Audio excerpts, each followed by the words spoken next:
주일 우리는 이 탕자 비유의 전반부를 함께 살펴보았습니다. 아버지 집을 떠나 먼 나라로 가서 재산을 탕진하고 돼지 우리에 들어가는 정도까지 이른 그러한 작은 아들의 이야기를 보았습니다. 그리고 저는 그때 말씀을 마무리하면서 은혜가 필요한 것은 이 탕자 작은 아들만이 아닙니다. 다음 주에는 집 안에 있었지만 은혜 밖에 있었던 큰 아들을 만나게 될 것입니다 라고 말씀을 드렸는데 바로 오늘이 그 이야기입니다.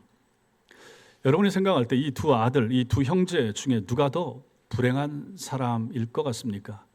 작은 아들입니까? 아니면 큰 아들입니까? 아마도 많은 분들이 이 내용을 알고 있기 때문에 작은 아들이라고 얘기하기 쉬울 것입니다. 돼지 우리에까지 떨어진 사람이 더 비참해 보이는 것은 당연한 것이기 때문에 그렇죠. 그런데 오늘 말씀을 들으시고 나서 다시 한번 이 질문을 생각해 보시기 바랍니다. 그리고 나는 혹시라도 이 두 형제 중에 어느 부류에 속하는 사람인가 한번 생각을 해보십시오. 여러분, 이 비유를 먼저 들었던 사람이 누구인가를 좀 생각해 보시는 것이 필요합니다. 1절과 2절을 보시면 예수님 주위에 세리들이 있었죠. 죄인들이 가까이 있었죠. 그리고 나서 그 예수께서 오셔서 세리와 죄인들과 함께하고 먹고 마시는 것을 비난하는 사람이 나옵니다. 바리새인과 서기관들이죠. 2절에 보면 이 사람이 죄인을 영접하고 음식을 같이 먹는다. 그래서 아주 못마땅해 했던 것입니다. 그런데 보세요. 예수님의 이 잃어버린 이 비유, 잃은 양의 비유, 또 잃은 드라크마의 비유가 두 번째 나오고 그 다음에 탕자의 비유를 연이어 말씀하신 것은 예수님께서 이 맥락 가운데서 지금 말씀하시는 것이죠. 그렇다면 이 비유의 실제 청중, 실제 이 비유는 누구를 향해서 하는 것인가?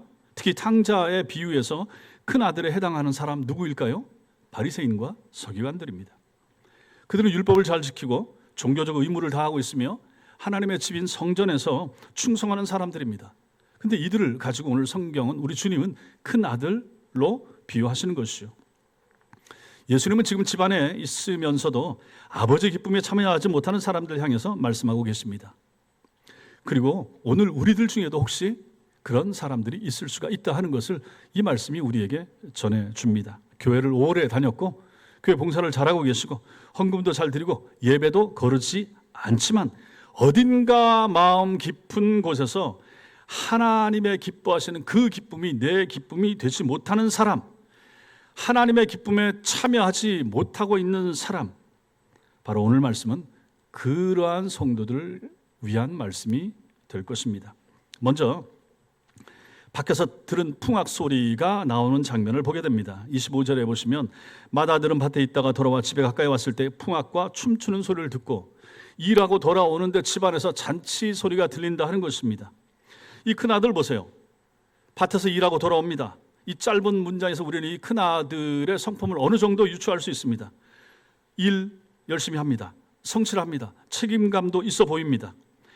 아버지를 떠나서 먼 나라로 가버렸던 동생과는 달리 묵묵히 일만 하면서 잘 그 자리를 지키고 있습니다. 이 사람 충분히 또 분명히 칭찬받을 만합니다. 이 큰아들이 집에 가까이 왔는데 풍악 소리가 들립니다. 그리고 잔치가 벌어졌다고 말합니다. 26절 보면 종을 불러서 무슨 일이 일어났느냐 묻습니다. 27절에서 종이 말합니다. 당신의 동생이 돌아왔음에 당신의 아버지가 건강한 그를 다시 맞아들이게 됨으로 인하여 살찐 송아지를 잡았습니다. 이렇게 말합니다. 헬라어 원문 표현을 보면 흥미로운데 종이 지금 큰아들한테 뭐라고 말합니까? 당신의 아버지가 라고 말합니다. 근데 잠시 후 30절에서 큰 아들이 말할 때를 보면 자기 동생에 대하여 어떻게 표현합니까? 이 아들이 돌아오매 아버지한테 항의하면서 이렇게 말하는 거죠. 자신의 동생, 내 동생 이렇게 표현하지 않습니다. 이 아들 이렇게 말합니다. 여기서 뭘 느낄 수 있습니까? 심정적으로 선을 긋고 있다 이렇게 느껴지지 않습니까? 이미 형은 심정적으로 아버지 재산, 유산을 미리 달라고 해서 받아서 나간 정말 나쁜 놈 이렇게 생각하면서 그 집 나간 동생하고 선을 긋고 있는 모습을 우리는 여기서 볼 수가 있는 거죠. 이 작은 표현 안에 큰 아들의 마음이 드러나고 있습니다. 오늘 우리가 가장 주목해야 될 부분 중에 한 부분이 28절 앞부분입니다. 28절 앞에 보시면 그가 노하여 들어가고자 하지 아니하거늘 이렇게 말합니다. 동생이 돌아왔죠. 아버지가 너무 기뻐합니다. 잔치를 벌이고 있습니다. 그런데 큰 아들은 그 아버지가 돌아온 동생 때문에 버려놓은 그 잔치의 자리에 들어가기를 거절합니다. 왜 이럴까요? 삐졌습니까? 단순한 삐짐이 아닙니다. 요거는 일종의 항의하는 것이고 다른 표현으로 하면 데모하는 것입니다. 아버지 앞에, 아버지 이럴 수 있어요? 이게 뭡니까? 이렇게 되는 거죠. 다른 표현으로 하면 나는 이 기쁨에 참여하기 어렵습니다. 이게 뭡니까? 이렇게 되는 거죠. 아버지가 기뻐하는 것을 나는 기뻐하지 못하겠습니다. 이 내용이 되는 것입니다. 여기서 우리는 중요한 진단을 내릴 수 있습니다. 큰아들이 분노한 이유가 무엇일까? 큰아들은 왜 분노했는가? 동생이 돌아왔는데 기쁜 일이 일어났는데 아버지가 기뻐하는데 잔치하는데 왜 기뻐하지 못하는가? 왜 오히려 분노하는가? 이유가 무엇입니까? 잘못된 일이 벌어진 거 아니잖아요. 좋은 일이잖아요. 잃었던 아버지의 아들, 자기 동생이 돌아왔습니다. 그런데 그것으로 말미암아 형이 분노하고 있습니다. 여기서 우리가 볼 수 있는 게 뭡니까? 형은 기뻐하지 못합니다. 왜 그렇습니까? 그 기쁨이 자기가 기대했던 방식의 기쁨이 아니기 때문에 그런 것이죠. 자기가 원하는 방식으로 기쁨이 자기에게, 자기 집안에 찾아오지 않는 것 때문에 동의하지 못하는 것입니다. 오히려 분노하고 있는 거죠. 기쁨 자체는 좋습니다. 기쁨, 즐거움 너무 좋은 것이죠. 그러나 자기가 원하는 방식으로 와야 한다고 생각하고 있는 것이 바로 이 큰 아들이 되는 것입니다. 이것을 가지고 우리는 성경적으로 율법주의자라 이렇게 말할 수 있습니다. 율법주의자들의 정서가 이런 거죠. 율법주의자는 하나님의 기쁨을 자신의 기쁨으로 받지 못합니다.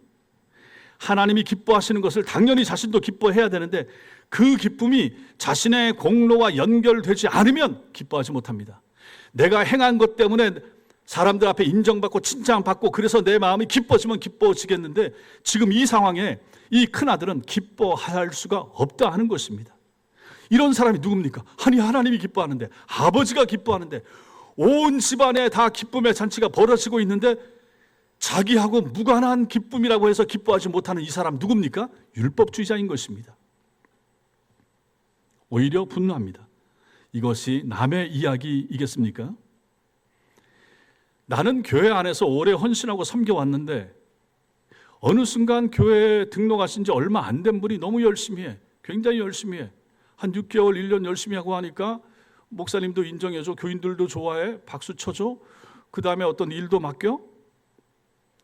그것이 탐탁지 않게 여겨지는 마음들이 있을 수가 있습니다. 물론 제가 지금까지 봐오니까 우리 교회는 그런 분이 없습니다. 없는데 다른 목사님들 얘기에 의하면 그런 분들이 자주 있더라 하는 것이죠. 열심히 하는 사람들에 대한 시기와 질투 이런 마음이 있는 거죠. 그것 때문에 불편해지는 마음이 있는 사람들이 성도들 가운데, 오래된 성도들 가운데 있다 하는 것입니다. 아니 그 사람이 한 게 뭐 있다고, 온지 얼마 됐다고. 내가 행한 것은, 나는 이 교회에서 얼마나 오래 열심히 잘 섬겨왔는데 왜 목사님이 나는 인정해 주지 않고 몰라주고, 온지 얼마 됐다고, 그 사람이 뭐 한 거 있다고. 이런 마음들이 혹시라도 있을 수 있는데, 있다면 그것이 바로 큰 아들의 마음이라 하는 것입니다. 아버지의 기쁨에 동참하지 못하는 마음이 되는 거죠. 두 번째, 이러한 공로의식이 은혜를 가리는 방식을 봐야 됩니다. 내가 이렇게 일했는데, 이것이죠. 29절.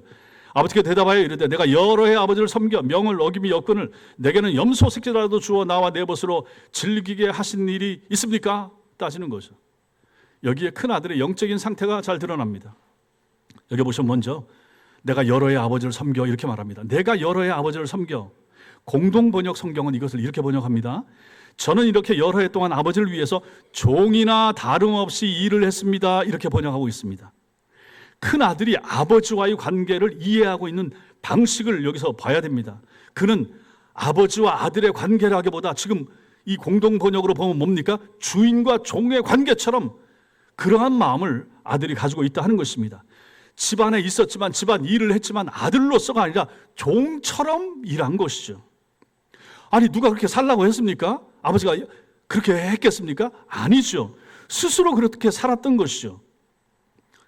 또 하나 볼 수 있는 거, 명을 어김이 없거늘 이렇게 말하죠. 29절에 아버지 명령을 한 번도 어긴 일이 없다 이렇게 표현하는 것입니다. 이것은 정확히 가만히 보면 교회 안에 용어로 사용하면 이건 누구의 언어인가? 바리새인들의 언어입니다. 바리새인들이 뭘 말합니까? 나 율법 지켰어. 다 지켰어. 내가 무슨 문제가 있어? 나 하라는 거 다 했어. 나 어머니 아버지 시키면 시키는 대로 다 해. 나는 의무를 다했어. 나는 어긴 것이 하나도 없어. 꼭 그 말처럼 지금 큰 아들이 하고 있는 것입니다. 그런데 이 말이 왜 문제입니까? 왜 문제일까요? 여러분, 만약 이렇게 아들이 말했죠? 이 말은 왜 문제가 됩니까? 이 말은 아들이 그 아들 입에서 나올 법한 말이 아니기 때문에 그런 것입니다. 종이라면 이렇게 말할 수 있죠. 근데 여긴 아들이에요. 큰 아들이에요. 달리 말하면 내가 아버지 명령을 어기지 않았기 때문에 나는 그에 합당한 대우를 받아야 된다라고 아버지에게 말하는 것이나 마찬가지입니다. 이것은 사랑의 언어가 아니라 계약의 언어가 되는 거죠. 갑과 을의 직장에서 이렇게 말할 수 있죠. 그런데 아버지 집에서 큰 아들이 이런 말을 하면 안 되는 것이죠. 아버지와 아들이 계약 관계처럼 변질되고 있는 모습입니다. 그리고 또 뭐라고 말합니까? 내게는 염소 새끼라도 주신 일이 없다 이렇게 말합니다. 정말 이랬을까요? 이 아버지가 작은 아들 다 탕진하고 돌아왔는데 작은 아들 때문에 온 동네 잔치를 벌이고 있는데 이 아들이 큰 아들 위해서 이렇게 했겠습니까? 절대로 그럴 일이 없죠. 31절 보세요. 아버지 대답, 내 것이 다 내 것이로되 이렇게 말하죠. 큰 아들은 아버지의 모든 것을 이미 소유하고 있었던 것이죠. 그런데도 뭐라고 표현합니까? 염소 새끼 한 마리 준 적 있으세요? 이렇게 따지고 있죠. 이게 문제입니다. 인식의 문제인 거죠. 큰 아들의 이 인식의 문제.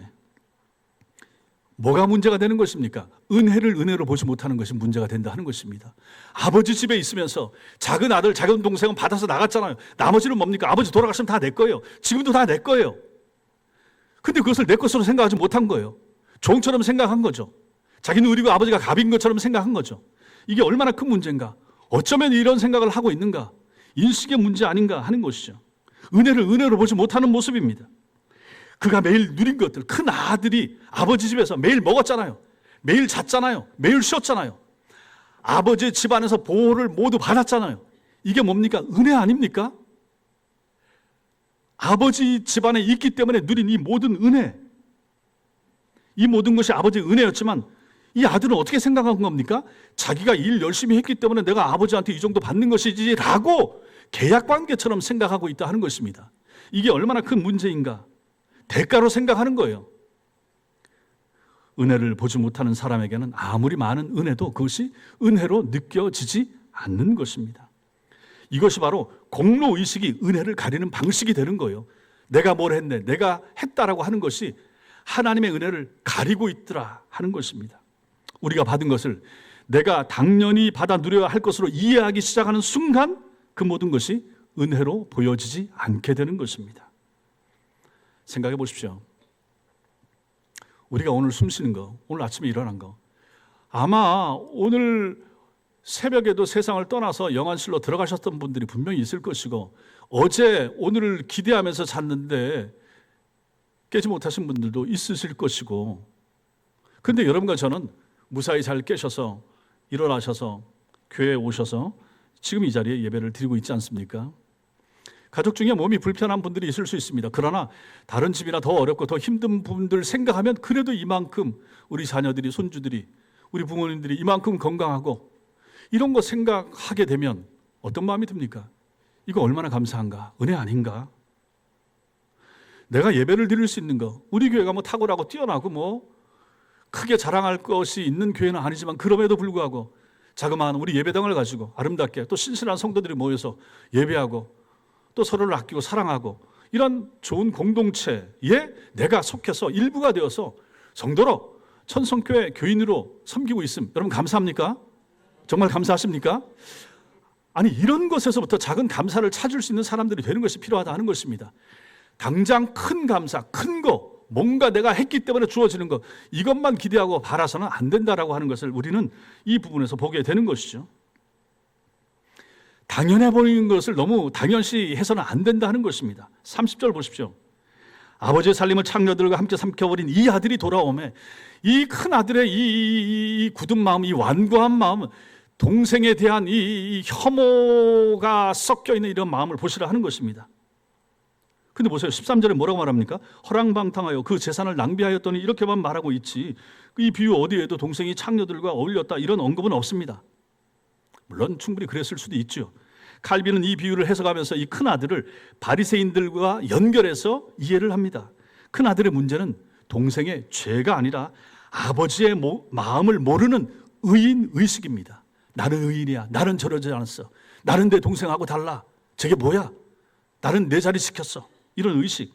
따라서 여기 창녀들과 함께 삼켜버린 이것은 사실 그랬다, 이 여부보다도 큰아들이 동생을 죄인으로 낙인을 찍고 아버지의 기쁨을 정죄하는 태도를 보여주는 것입니다. 저런 놈이 돌아왔는데 아버지 이게 기뻐하세요? 이게 기쁨이 됩니까? 이렇게 말하고 있는 거죠. 개혁주의 전통에서도 이 구절은 대체로 과장된 비난, 적대감의 표출, 아버지 은혜를 깎아내리는 큰아들의 말, 이렇게 해석을 하는 것입니다. 나는 이렇게 잘했는데 저 사람은, 저놈은 저렇게 나쁜 짓을 했다네. 이러한 대조, 이러한 비교가 바로 공로의식을 불러일으키는 연료가 되는 것입니다. 교회 안에서도 마찬가지인 것이죠. 나와 다른 사람 사이에 대조하는 것, 비교하는 것, 그것이 은혜를 생각하지 못하게 만드는 사단의 연료가 되고 있더라 하는 것입니다. 왜 비교합니까? 왜 대조를 합니까? 내 인생은 오롯이 내 것인 거죠. 내 삶, 내 가정은 하나님이 나에게 전 세상에서 유일하게 나에게만 허락하신 것입니다. 내 재능, 내 은사, 내 달란트 다 마찬가지인 것입니다. 다른 사람하고 비교할 필요 없는 것이죠. 이 세상에 똑같은 사람, 나라와 똑같은 사람 없잖아요. 그것을 안다면 하나님이 내게 허락하신 은혜는 오롯이 내 것입니다. 내게 필요한 만큼의 은혜를 내게 주시는 것이에요. 이것을 가지고 선용하고, 이것을 가지고 만족하고, 이것을 가지고 감사하고 주를 위해서 살아가면 되는 것인데, 주위에 있는 사람들하고 자녀를 비교한다든지 남편이나 아내를 비교한다든지 비교하는 것은 비성경적이고 하나님 앞에 결코 옳지 못한 발상이라고 하는 것입니다.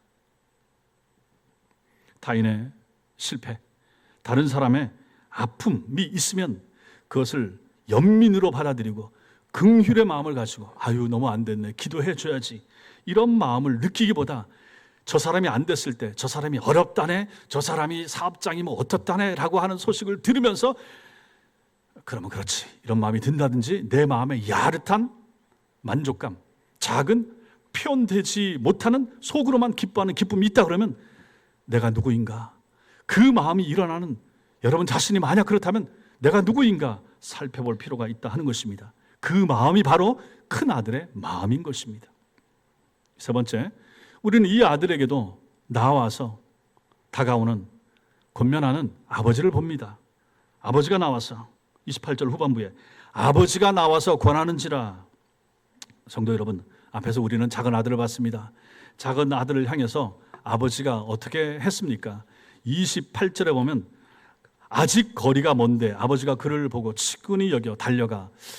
아버지가 매일 나와서 우리 작은 아들 돌아오나 이 동네 밖까지 나와서 이렇게 봤을 수도 있고, 아니면 누군가 종 중에 누군가 주인님의 작은 아들이 도련님이 돌아옵니다 하는 얘기를 전해줘서 듣고 나왔을 수도 있습니다. 어쨌든 거리가 먼데도 아버지가 소식을 듣고 나와서 그를 보고 측은히 여겨 달려가서 목을 안고 입을 맞춘다. 이건 모든 부모들은 다 이해할 수 있습니다. 자녀들도 마찬가지고 충분히 그럴 수 있다, 이해를 할 수가 있죠. 그 장면을 우리가 20절에서 봤죠. 그랬던 아버지가 이번에는 큰 아들을 향해서도 나옵니다. 큰 아들이 안 들어와. 밖에 왔다는데 왜 안 들어오지? 종이 와서 얘기하는데 글쎄요 모르겠어요. 큰 도련님이 많이 화나신 것 같아요. 안 들으려고 합니다. 그래? 그랬더니 아버지가 이제 나온 거죠. 큰 아들에게도 아버지가 나갑니다. 달래려고 나갑니다. 여기 헬라어로 보면 권하는지라, 권하다, 간청하답니다. 애원하답니다. 아버지가, 아니 지가 안 들어오는데, 큰아들이 지가 마음이 상해서 분노해서 안 들어오는데 아버지가 나오시는 거예요. 그리고 그 아들을 야 들어가자, 야 그게 아니야, 들어가서 얘기하자, 간청하고 애원하는 거죠. 아버지의 품격과 위엄으로 보면 이것은 아버지 입장에서 낮아지는 행동이 되는 거예요. 굳이 그렇게 안 해도 될 것 같은데 아버지가 이렇게 행동을 하더라. 아버지는 그렇게 하는 것입니다. 분노하며 잔치 자리에 들어가기를 거절하는 큰 아들에게 아버지가 먼저 나옵니다. 이것을 뭐라고 말합니까? 은혜입니다. 아버지의 행동, 성경에 나오는 모든 아버지의 행동은 하나님의 행동이 되는 것이죠. 모든 아버지의 액션이 바로 하나님의 액션인 것입니다. 하나님이 그렇게 하시는 거예요. 하나님이 작은 아들을 향해서도 나가서 끌어안고 긍휼의 마음을 측은히 여기면서 입을 맞추는 거죠. 큰 아들을 향해서도 마찬가지더라 하는 것입니다. 분노하며 잔치 자리에 들어가기를 거절하는 큰 아들에게 아버지도 먼저 나왔습니다. 이것이 은혜입니다. 은혜는 큰 아들, 작은 아들 가리지 않습니다. 은혜는 여러분과 저, 우리 모두에게 가리지 않습니다. 목사나 교회 중직자들에게만 하나님의 은혜가 크게 임하겠습니까? 절대로 그렇지 않습니다. 처음 오신 성도들, 아직 마음에 믿음이 생기지 않은 성도들에게도 하나님의 일반 은총과 특별 은총이 임하고 있다는 사실 믿으시기 바랍니다. 하나님의 은혜 모든 사람에게 계속하여 주어지고 있는 것이죠. 31절과 32절 그 아버지의 말을 들어보십시오. 이렇게 분노하면서 문 밖에 서서 버팅기고 있는 큰 아들을 향하여 아버지가 말합니다. 예, 너는 항상 나와 함께 있으니 내 것이 다 네 것 아니냐? 근데 이 네 동생은 죽었다가 살아난 것과 똑같고 내가 잃어버렸다가 얻은 거나 마찬가지 아니냐? 그러므로 우리가 즐거워하고 기뻐하다. 이게 마땅하지 않니? 이렇게 말하는 거죠. 아버지는 이 큰 아들의 분노를 야, 너 큰 아들이 돼가지고 이게 뭐야? 그 행동이 그게 뭐야? 이렇게 말하지 않습니다. 큰 아들의 섭섭함을 무시하지도 않습니다. 오히려 먼저 인정하는 거예요. 그래, 안다. 너 항상 나와 함께 있었다. 내가 그거 안다. 인정합니다. 사실이고 그 귀한 것입니다. 아버지는 큰 아들의 그 헌신을 무의미하다고 하지 않습니다. 그런데 그 다음에 이 말씀을 덧붙입니다. 내 것이 다 네 것이다. 내 것이 다 네 것이다. 큰 아들은 이렇게 생각하지 못하고 있는데 큰 아들이 받지 못했다고 생각하는 그것들은 이미 큰 아들의 것이었습니다. 그것을 그가 보지 못하고 느끼지 못했을 뿐입니다. 자기 거예요. 근데 누리지 못한 거예요. 이것이 바로 은혜를 보지 못하는 눈을 가진 사람의 비극이 되는 것입니다. 가진 것을 갖지 못한 것으로 느끼는 삶, 받은 것을 받지 못한 것으로 느끼는 삶, 누려야 할 것을 누리지 못하는 삶, 이게 비극이 아닌가. 여러분께서도 마찬가지인 것입니다. 이때 중요한 것 32절에 아버지가 뭐라고 말합니까? 맨 나중에 보면 마땅하다 이 단어를 사용합니다. 마땅하다. 우리가 즐거워하고 기뻐하는 것이 마땅하다. 여기 우리가 이렇게 말하죠. 우리가 나와 너, 큰아들과 아빠인 나, 우리가 하나님과 내가 하나님의 기쁨에 나도 참여해야만 됩니다. 이 기쁨은 충동적인 감정이 아니라 마땅한 반응입니다. 죽었던 자가 살아났을 때, 잃었던 자를 찾았을 때 기뻐하는 거, 이거 지극히 당연한 거, 합당한 거, 마땅한 거 아닙니까? 교회에서도 그렇죠. 성도 한 명이 등록을 하셨다. 오늘 우리 주일학교 아이들 2명이 등록을 했다. 모두의 기쁨이 되는 것이죠. 즐거움. 저 아이들이 앞으로 어떻게 자랄지 모르지만 우리는 끊임없이 기도하면서 저들이 이 신앙에게서 벗어나지 않고 교회 나오지 않고 있는 엄마, 아버지까지 전도할 수 있는 계기가 될 수 있기를 우리는 기도하면서 달려가지 않겠습니까? 그 기쁨. 저 아이들을 이제 로비에서 점심시간에 보게 될 텐데 이뻐해 주세요. 머리 쓰다듬어 주시고 이름도 한번 불러주시고 얼마나 큰 기쁨인가 하는 것이죠. 이러한 기쁨, 어린아이 하나를 찾아냈을 때 기뻐하는 거 마땅하죠. 결국 아버지는 큰아들에게 이렇게 말하는 것입니다. 네가 이 기쁨에, 내 기쁨에 참여하지 않는 것은 잘못이다. 이건 옳지 못하다. 이 기쁨은 네가 참여해야 마땅한 기쁨이다. 이렇게 큰아들에게 얘기하고 있는 것입니다.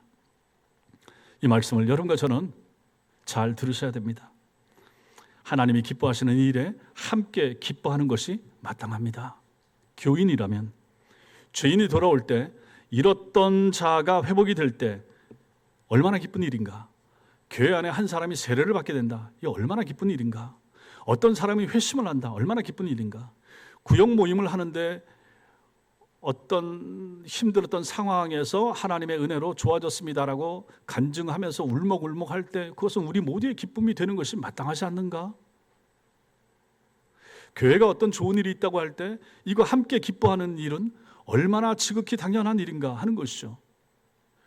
우리 교인들의 삶에 들어가서 확장시켜봐도 마찬가지입니다. 자녀가 결혼했다. 이거 다 같이 축하할 일 아니겠습니까? 누가 아프다, 어렵다, 장래가 났다. 같이 마음 아파하고 슬퍼해야 될 일이 아니겠습니까? 교인의 기쁨은 나의 기쁨. 만약에 이런 관점에서 우리가 본다 그러면요, 교회는 너무 클 수 없습니다. 너무 크면 그 기쁨을 몰라요. 나눌 수가 없어요. 교회 공동체가 그렇습니다. 그렇게 따지면 소규모이면 소규모일수록 이것이 더 분명하게 드러날 수 있겠죠. 그래서 소그룹이 중요한 것이고, 전도회가 중요하고, 구역 모임이 그런 차원에서 굉장히 중요할 수 있습니다. 다른 사람하고 넓게 다 나누지 못할 수 있지만 그 작은 모임 10명도 안 되는 이 모임에서는 충분히 나눌 수 있잖아요. 그리고 같이 기뻐하고 같이 즐거워하고 같이 축하해주고 얼마나 좋습니까? 이게 교회 공동체를 하는 것이죠. 세상에서도 하잖아요. 그들은 술자리에서 술 갖다 놓고 파티하면서 하잖아요. 그러나 우리는 신앙 안에서, 믿음 안에서 충분히 더 많이, 더 즐겁게, 더 강력하게 나눌 수 있는 사람들이 하나님의 사람들 아닙니까? 아니, 이것이 신자의 힘이고 이것이 교회의 힘이어야 되지 않겠습니까? 교인의 기쁨은 나의 기쁨이 돼야 되는 것이고, 다른 사람의 즐거움이 나의 즐거움이 될 수 있는 이러한 정서, 이러한 마인드가 우리에게 필요한 것입니다. 그렇다면 우리는 영상예배 가난한 교인 된다는 거 생각할 수가 없습니다. 내 옆에 누군가 있어야 되는 거죠. 힘들어하는 사람, 아파하는 사람, 그리고 기뻐하는 사람, 기쁨을 누군가에게 전달하고 싶어하는 사람이 있어야 되는 거죠. 그 사람이 어디 있습니까? 교회 안에 있는 거죠. 우리 안에 있는 거죠. 이들과 함께 이것을 공유하는 것, 이것이 하나님이 우리를 향한 뜻이라고 하는 것입니다. 그러나 큰아들처럼 은혜를 잊어버리게 되면, 망각하게 되면, 그리고 공로의식에 갇혀 있으면 한 만큼 받아, 나 이만큼 했으니까 이만큼 줘, 세상이죠. 세상 논리죠. 좀 적게 했어도 많이 칭찬해주고, 좀 큰 잘못 저질러도, 실수해도 덮어주고 사랑하면서 다음에 나아지겠죠. 이러한 마인드가 교회 안에, 성도들 안에 있어야 되는 거 아니겠습니까? 이 큰아들 같은 이러한 공로의식, 바리새적인 마음, 율법주의자의 마음을 가지고 있으면 우리는 합당한 기쁨에 참여할 수가 없습니다. 하나님의 기쁨에 참여할 수가 없게 되는 거죠. 집 안에 있으면서도 잔치 밖에 서 있는 사람이 되는 것입니다. 기쁨이 충만한 사람들이 많은 중에 진노하고 있는, 분노하고 있는 큰아들 같은 사람이 있을 수가 있는 것입니다. 교회 안에 있는데 다 기뻐하는데, 다 즐거워하는데 왜 당신만 기뻐하지 못합니까? 왜 섭섭한 마음이 있습니까? 왜 즐거움에 동참하지 못합니까? 이것이 바로 큰아들의 마인드와 같다 하는 것입니다. 네 번째, 이 비유는 열린 내용으로 결말을 짓고 있습니다. 결말이 어떻게 끝납니까? 예수님은 큰아들이 어떻게 반응했는지 말씀하지 않습니다. 큰아들이 결국 아버지가 얘기하니까 잔치자리로 들어갔는지 안 들어갔는지 성경은 침묵하고 있습니다. 예수님은 의도적으로 결말을 열어두신 것입니다. 왜 그랬을까요? 이 비유를 듣고 있는 주 청중이 누구라 그랬습니까? 바리새인과 서기관들이라고 그랬죠. 그럼 그들이 오늘 이 말씀 비유의 누굽니까? 몇째 아들입니까? 큰 아들이 되는 거죠. 예수님은 그들을 향하여 그들에게 정죄하지 않고 판결 내리지 않으시고 오히려 그들을 초청하고 계신 것입니다.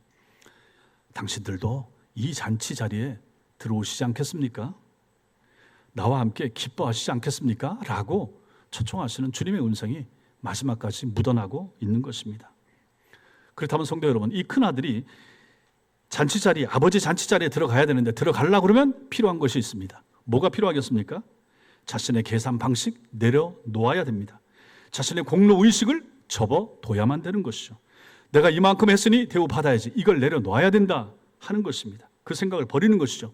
그리고 동생의 돌아옴, 동생의 귀환을 자신과의 관계 속에서 저놈이 돌아오면 이제 저 아버지 재산 또 나눠 가져야 되는 거 아니야? 이런 생각하지 말고 아버지의 기쁨으로 그 동생의 돌아옴을 기뻐하는 것입니다.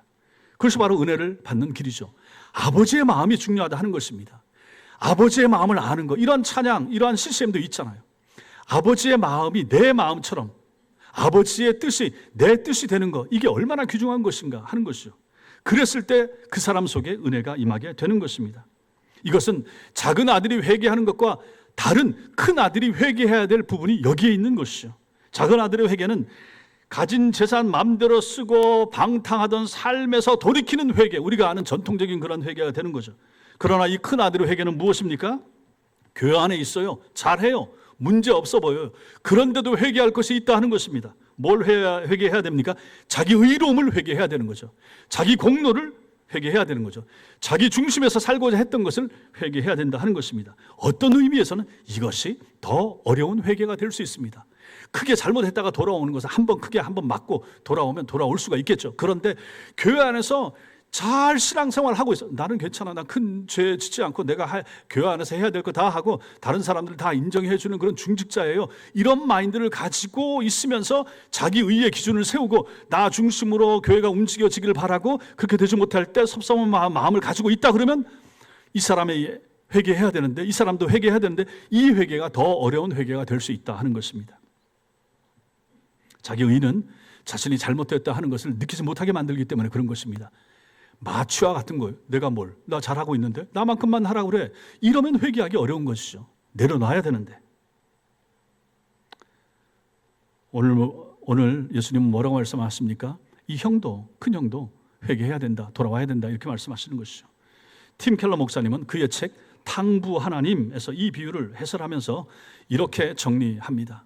큰 아들처럼 도덕적이고 종교적인 삶을 살면서도 하나님을 진정으로 사랑하지 않는 것, 그것은 작은 아들처럼 하나님을 떠나는 것과 길은 다른 길이지만 동일하게 하나님의 기쁨 밖에 서는 결과를 낳는다 이렇게 말합니다. 기뻐하지 못해요. 작은 아들도 세상 기쁨을 가지고 있지 아버지 기쁨 없었잖아요. 큰 아들은 아버지 집안에 있었지만 아버지 기쁨을 공유하지 못하고 있잖아요. 똑같다 하는 것입니다. 두 아들은 전혀 다른 삶을 살았지만 둘 다 아버지와의 진정한 관계에서 어긋나 있었던 것이죠. 벗어나 있었죠. 따라서 둘 다 하나님의 은혜가, 아버지의 은혜가 필요한 사람들입니다. 우리는 보통 작은 아들 난 아니에요. 난 아버지 집에 잘 있어서 이렇게 생각하기 쉽죠. 그리고 그것이 자기 의가 되고 자기 공로가 되고 그러면 이 사람은 그런 나는 큰 아들 같은 사람이 될 수가 있다. 예수님은 이 두 사람을 초청하시고 부르시고 이 두 사람 모두 회개하고 돌이킬 필요가 있다라고 말씀하고 계시다 하는 것입니다. 오늘 이 자리도 마찬가지입니다. 여러분들 중에도 이 두 종류의 성도가 있을 수 있습니다. 자신의 죄스러움을 잘 아는 분, 나 잘못했어, 내가 모자라, 이걸 만약 안다 그러면 그분은 작은 아들 같을 것이죠. 그리고 자신이 나는 꽤 신앙적이야, 나는 교회에서 시키는 거 잘 하고 있어, 만약에 그런 마음을 가지고 있다 그러면 큰 아들일 수 있습니다. 오늘 말씀은 이 두 아들에게 모두 동일하게 초청을 전하고 있습니다. 아버지가 나와서 권합니다. 잔치 안으로 들어오라고, 집 안으로 들어오라고, 화내지 말라고, 분노하지 말라고. 이 기쁜 날, 이 좋은 날, 이 잔치 자리에 다 기뻐하는데 왜 너만 그러니? 여러분 중에 혹시 아직도 이런 마음 혹시라도 가지고 있는 분이 있으시면 내려놓으시고 아버지의 기쁨 안으로 들어오십시오. 잔치 자리로 들어오십시오. 기뻐할 곳, 즐거워하는 곳, 교회 안으로, 예배 안으로, 교회 공동체 안으로 하나님의 사람들이 함께 기뻐하고 아픔을 공유하면서 그 아픔을 극복하고자 애쓰고 힘쓰는 하나님의 사람들이 있는 이 공동체 안으로 들어오시라 하는 것입니다. 사랑하는 성도 여러분, 은혜를 알기 위해서는 먼저 두 가지 방식으로 우리가 은혜 바깥에 있을 수 있다 하는 사실을 알 필요가 있습니다. 작은 아들처럼 방탕하면서 교회 밖에서 세상 속에서 살아가면서 은혜 밖에 있을 수가 있습니다. 다른 하나가 큰 아들처럼 행동함으로 은혜 밖에 있을 수 있습니다. 여기에 앉아 계신 저와 여러분 모두가 다 이럴 수가 있는 거죠. 큰 아들처럼. 큰 아들의 문제는 그가 나쁜 사람이 아니라고 말씀드렸죠. 아닙니다. 성실했죠. 책임감이 있었죠. 늘 아버지 옆에 있어 줬습니다. 그러나 그는 아버지와의 관계를 공로 관계처럼 이해를 했습니다. 아버지가 베풀어준 은혜를 자신의 노동에 대한 당연한 대가나 보상처럼 생각했습니다. 이것은 굉장히 큰 문제가 된다 하는 것입니다. 그 결과 아버지 집에 있으면서도 아버지의 기쁨을 몰랐습니다. 아버지 집에 있으면서도 잔치 자리에 있으면서도 아버지의 기쁨에서 소외된 삶을 살았던 것입니다. 오늘 이 말씀이 우리에게 주는 도전이 바로 여기에 있습니다. 나는 어떤가 생각해 보십시오. 나는 하나님과 어떤 관계를 맺고 있는가 돌아보시라 하는 것입니다. 나는 하나님과 아버지와 자녀와의 관계인가, 아니면 혹시 종과 주인의 관계처럼 아버지 앞에 일을 안 하면 안 될 것 같아서 그런 마음으로 일을 하고 있는가 돌아보시라 하는 것입니다. 여러분과 제가 교회에서 봉사하고 헌금하고 예배 드리는 것이 하나님의 사랑에 감격해서인가, 아니면 뭔가를 내가 이렇게 시간과 물질과 뭔가를 드림으로 말미암아 투자로 생각하여 하나님께로부터 받아내기 위하여 하고 있는가 생각해 보시라 하는 것입니다. 그래서 제가 이런 부분을 자주 말씀을 드리죠. 헌금도 마찬가지고 헌금 기도할 때 30배, 60배, 100배 갚아줘. 예, 그럴 수 있습니다. 그렇게 기도하는 게 나쁜 것은 아닙니다. 그러나 그런 마인드를 가지고 그런 마음을 가진 채 하나님 앞에 헌금하는 것은 옳지 않을 수가 있다 하는 것입니다. 믿음이 어렸을 땐 그럴 수 있습니다. 아니 그러다가 그 기도 계속하다가 그렇게 안 갚아주시면 하나님에 대하여 어떻게 표현하시려고요? 얼마나 서운해 하시려고요? 그럴 수가 없다 하는 것입니다. 지금 내가 드릴 수 있는 자리에서 내가 드릴 수 있는 분량의 물질을 드리면서 감격하고 기뻐하는 것입니다. 꼭 많이 하라고 합니까? 모든 것을 드리라고 합니까? 많은 시간을 헌신하라고 합니까? 여러분이 가지지 않은 은사를 가지고 교회 봉사하라고 누가 말을 합니까? 안 합니다. 할 수도 없습니다. 해서도 안 됩니다. 그러나 여러분들이 뭔가를 할 때, 교회로 올 때, 시간을 드릴 때, 몸을 드릴 때, 헌금을 드릴 때는 기쁨과 즐거움과 여러분이 받은 것에 대한 감격과 감사와 즐거움으로 드릴 수 있게 되길 바랍니다. 그것이 진짜입니다. 그것을 하나님이 원하시는 것입니다. 큰아들 작은 아들 다 이러한 기쁨을 맛보거나 누리지 못했다라고 하는 것입니다. 나는 하나님이 다른 사람을 축복할 때 함께 기뻐했는가 돌아보시라 하는 것입니다. 나는 아파요, 나는 힘들어요, 어려워요. 그런데 다른 사람이 우리 교인 중에 누가 잘 돼요, 형통해요. 그때 여러분의 마음은 어떻습니까? 그거 배 아파해야 되겠습니까? 그럴 분들은 없지만 그럴 마음이 들어서도 안 됩니다. 혹시라도 그런 마음이 든다 그러면 그건 사단적인 마음이 되는 것이고 하나님이 기뻐할 수 없는 마음이 우리 속에서 죄된 우리 본성 속에서 일어나는 것입니다. 내가 아파도, 내가 힘들어도, 내가 고통스러워도 다른 사람이 형통하고 잘 되면, 내가 우리 가정에 어려움이 있고 몸이 아파도 다른 사람이 건강하고 수술 잘 되고 좋아졌다 하면 함께 기뻐해주고 같이 즐거워해주고, 이것이 바로 아버지의 마음이라 하는 것입니다. 이것이 바로 구원받은 거듭난 하나님의 백성의 정상적인 정서여야 한다 하는 것입니다. 은혜는 내가 자격이 없을 때 받는 것입니다. 그것은 작은 아들에게만 해당되는 말이 아니냐, 큰 아들에게도 마찬가지입니다. 아무리 오래 신앙생활을 했어도, 아무리 많이 봉사했어도 우리는 여전히 은혜가 필요한 사람들입니다. 은혜 안에 우리는 여전히 있어야만 합니다. 은혜 없이 여러분과 저는 살 수가 없습니다. 목사인 저도 은혜가 필요하고 여러분도 다 은혜가 필요합니다. 이만하면 됐습니다, 이럴 사람이 어디 있습니까? 우리 목숨 다하여 주님 앞에 서는 그날까지 하나님의 은혜가 필요한 사람인 것을 믿으시기 바랍니다. 그것을 아는 것이 바로 은혜를 은혜로 여기는, 받을 줄 아는 첫걸음이 되는 것입니다. 여러분 생각해 보십시오. 아버지가 계십니다. 아버지가 작은 아들을 영접합니다. 아버지가 큰 아들에게도 나옵니다. 권면합니다. 호소합니다. 들어가자, 기뻐하자, 잔치 자리 같이 들어가야지. 네가 큰 아들 아니냐, 네가 우리 집의 기둥인데 이러면 안 되지. 성도 여러분, 주님의 잔치, 풍악과 춤추는 소리가 들리는 잔치 안으로 들어오십시오. 교회가 그런 곳입니다. 교회는 이런 곳이어야 합니다. 주일날 교회 오면 기뻐야죠. 즐거워야죠. 한 주 동안 어려웠어도, 힘들었어도, 고통스러웠어도 교회 와서 기쁨 가운데 찬송 같이 부르면서, 기도하면서, 옆 사람의 위로와 격려 받으면서 힘을 내고 소망 가운데 이 잔치 자리에 함께 할 수 있어야 되지 않겠습니까? 세상은 어려운데, 세상은 곤란한데, 세상은 이런 참된 기쁨을 모르고 줄 수도 없는데 이 땅에 그것을 줄 수 있는 유일한 기관이 있다. 그러면 그것은 각처에 흩어져 있는 큰 교회, 작은 교회, 교회들입니다. 참된 하나님의 교회에서만이 이것을 누릴 수가 있습니다. 그러므로 성도 여러분, 아프고 힘들어도 교회 오기를 멈추지 마십시오. 잔치 자리에 오는 것, 주일날 하나님의 교회 와서 하나님을 예배하는 것, 말씀을 듣는 것, 그리고 기쁨과 즐거움 가운데 찬양팀과 함께, 찬양대와 함께 찬양을 올려드리는 것, 다른 사람과 함께 한 목소리로 합심하여 기도하는 것, 이것이 얼마나 기쁜가, 얼마나 즐거운가. 돈이 떨어져야 기쁜 것인가? 아들, 딸이 계속해서 형통하고 잘되기만 해야 그것이 기쁨이 되고 즐거움의 연료가 되는 것인가? 아니라 하는 것입니다.